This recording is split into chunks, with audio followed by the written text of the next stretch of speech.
కూడా ఈరోజు చూడండి, ఈ సిస్టంలో జెడ్పీ టీంలో ప్రతి ఒక్కళ్ళు కూడా డైలీ 1000, 3000, 5000, 10,000 తీసుకుంటున్నారు. చాలా మంచి ఇన్కమ్స్ పొందుతున్నారు. మీరు కూడా కొంచెం హార్డ్ వర్క్ చేసుకుంటే మంచి ఇన్కమ్ పొందుతారు. మెయిన్గా ఏంటంటే చాలామందికి మెయిన్గా ప్రాబ్లం ఏంటంటే ఇక్కడ మీరు ఏ పని చేసినా 8 గంటలు చేస్తారు, కనీసం 10 గంటలు చేస్తారు ఈరోజు.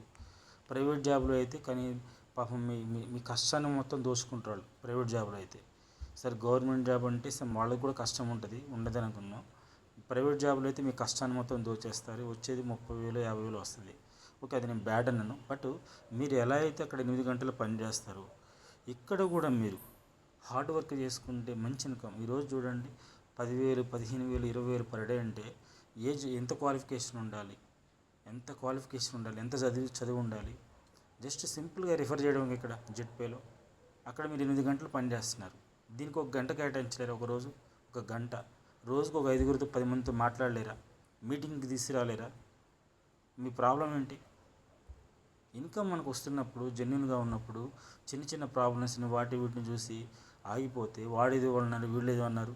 ఇప్పుడు నాకు ఇంతమంది టీం ఉన్నారు, వాళ్ళల్లో కనీసం కొంతమంది అంటూనే ఉంటారు, అది లేదు ఇది లేదు, క్వశ్చన్ చేస్తూనే ఉంటారు.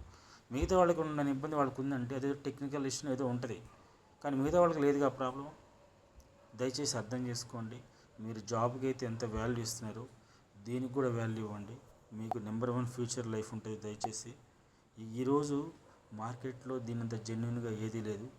దయచేసి అర్థం చేసుకోండి. మనకు టీడీఎస్ వస్తుంది, టీడీఎస్ మనకి ఒరిజినల్ కాపీస్ ఇస్తున్నాడు, ఎంసీఏ సర్టిఫికేట్, లీగల్ డాక్యుమెంట్స్ అన్నీ ఉన్నాయి.